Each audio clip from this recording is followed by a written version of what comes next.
여러분 안녕하세요. 세계 경제는 지금 커런트 이슈즈 오브 글로벌 이코노미 편집자 정견만입니다.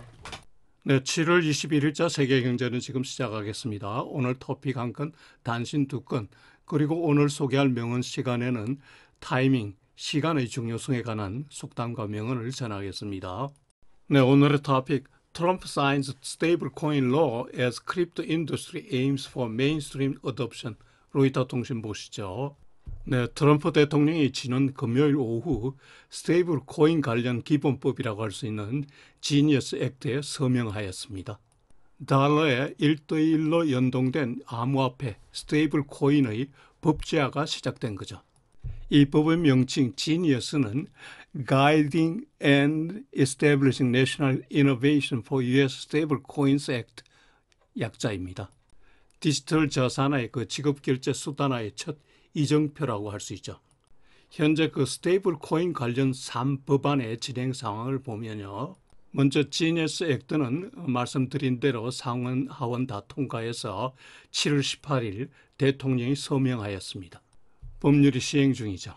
두 번째 법인 디지털 에셋 마켓 클래리티 액트는 7월 17일 하원을 통과하고 상원으로 이첩된 상황입니다. 세 번째 법인 anti-CBDC Surveillance State Act입니다. 7월 17일 하원 통과했고 상원으로 이첩되었습니다. 상원으로 이첩된 두 개 법안은 상원에서 의결하면 대통령에게 보내지죠. 대통령이 서명하면 법률이 됩니다. 현 상황으로는 상원에서 일부 수정이 있더라도 통과가 거의 확실시됩니다. 상원에서 의결하면 대통령실로 보내고 대통령의 서명을 받으면 법제화되는 거죠. 금요일 서명된 지니어스 액트의 주요 내용을 보면은 첫째, 스테이블 코인 발행 자격입니다. 여기에 해당되는 기관으로는 예금자 보험 가입 예금기관 계열사가 되고요. 그리고 통화관리청 OCC의 승인을 받은 비은행들입니다. 다음으로 내셔널뱅크, 국립은행들입니다. 또 특이하게도 주의 입장을 생각해서 특정 주정부의 승인을 받은 발행자들입니다.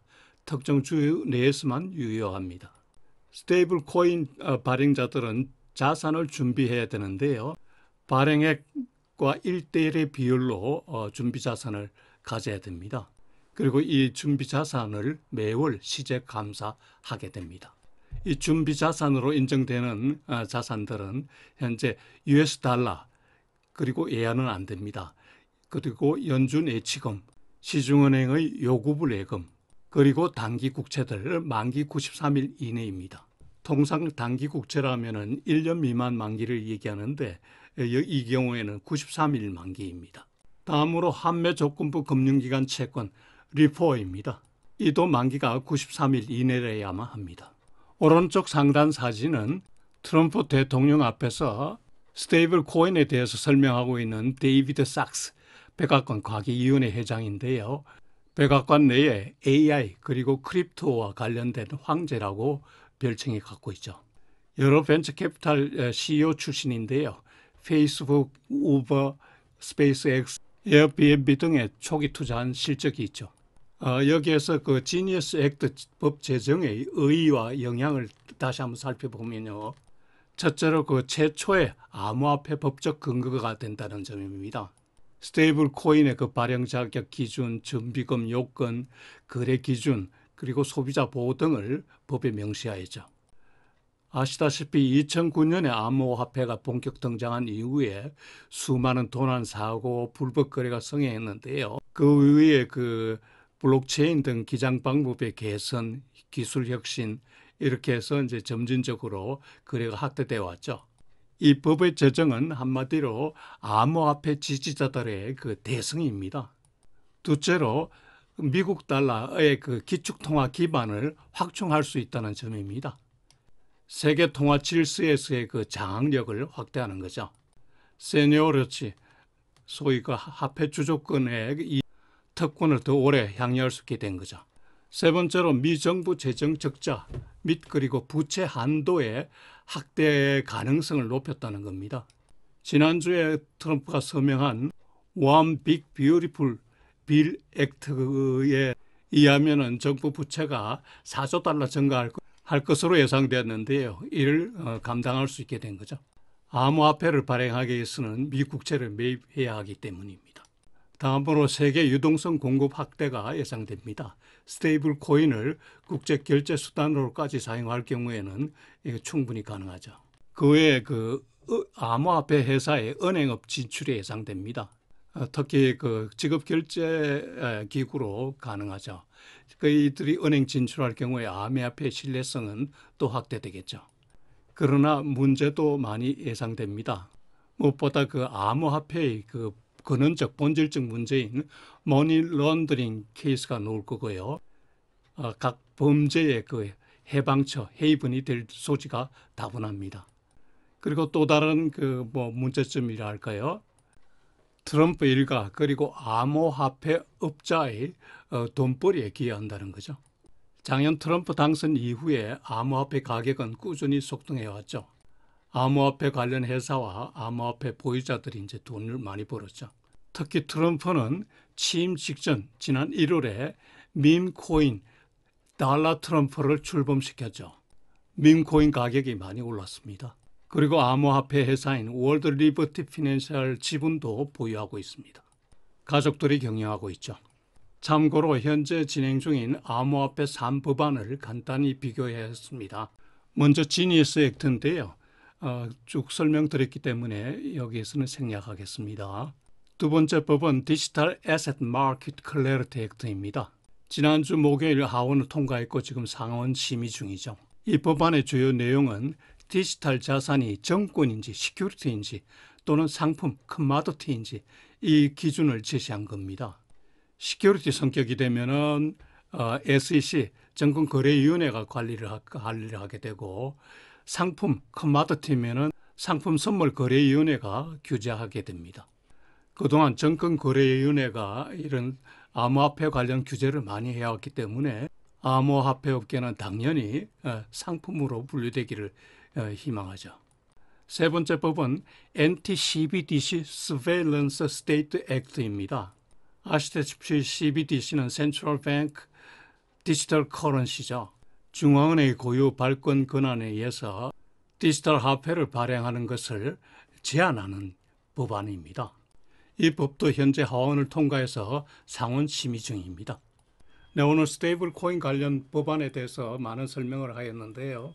세계 화폐 제도, 금융 상품 등에 막대한 영향을 미치기 때문에 오늘 상세한 설명을 하였습니다. 네, 오늘 첫 번째 단신, 일본의 수출이 2개월 연속 감소하고 있다는 소식인데요. 6월 중 일본의 수출이 9조 1626억 위엔이었습니다. 최근 2개월 연속 감소고요. 작년 동월 대비로도 0.5% 감소하였습니다. 수출 감소 주요인은 트럼프의 고관세로 인해서 대미 수출이 11.4%나 감소하였기 때문입니다. 대미 수출은 3개월 연속 감소하고 있는데요. 자동차, 차 부품, 의약품 수출이 크게 감소했습니다. 여타국에 대한 수출을 보면 대중 수출은 4.7% 감소하였습니다. 그러나 대EU 수출은 3.6% 증가하고 대러시아 수출이 19.2%나 증가했습니다. 대아시아 수출은 4.9% 증가했습니다. 일본은 대미 무역 협상을 진행하고 있는데요. 25% 상호관세율 인하를 위해서 수차 워싱턴을 방문했으나 성과가 별로 없죠. 지금 일본 기업들은 수출 가격을 인하해서 이익 마진이 축소되고 있습니다. 참고로 작년 일본의 대미 수출액은 21조 위엔이었습니다. 이 중에 28%가 자동차 관련입니다. 앞으로 대미 자동차 수출이 막힌다면은 일본 경제가 또다시 큰 어려움을 겪게 되겠죠. 네, 두 번째 단신, 미국 금융시장 주요 이슈 및 다이어리 보시겠습니다.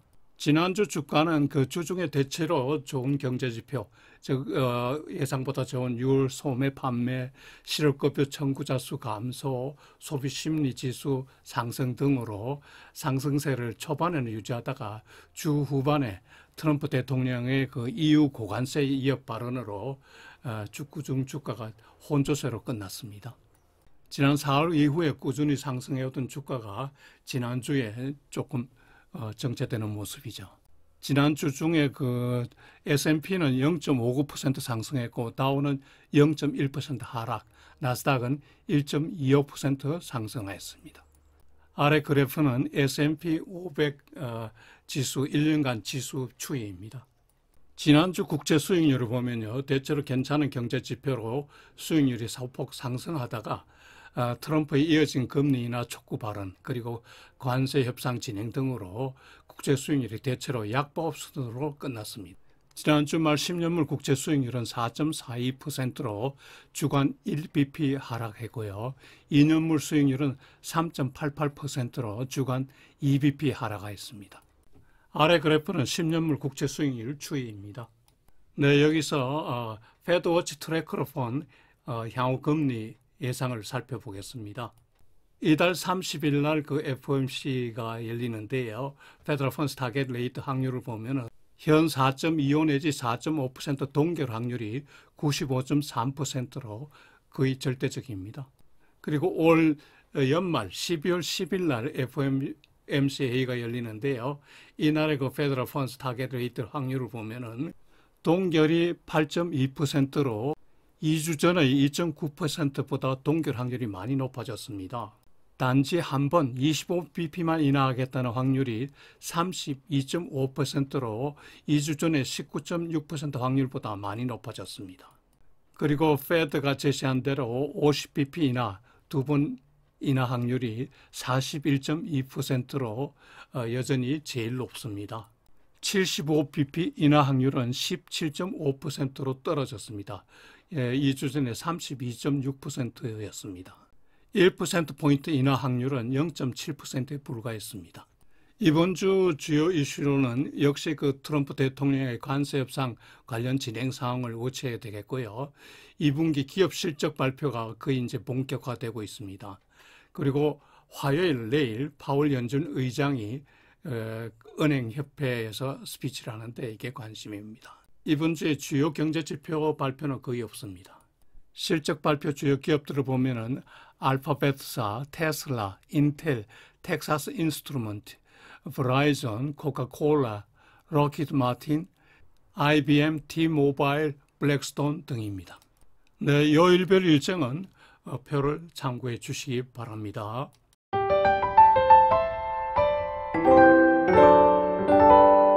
네, 오늘은 시간의 중요성에 관한 속담과 명언을 전하겠습니다.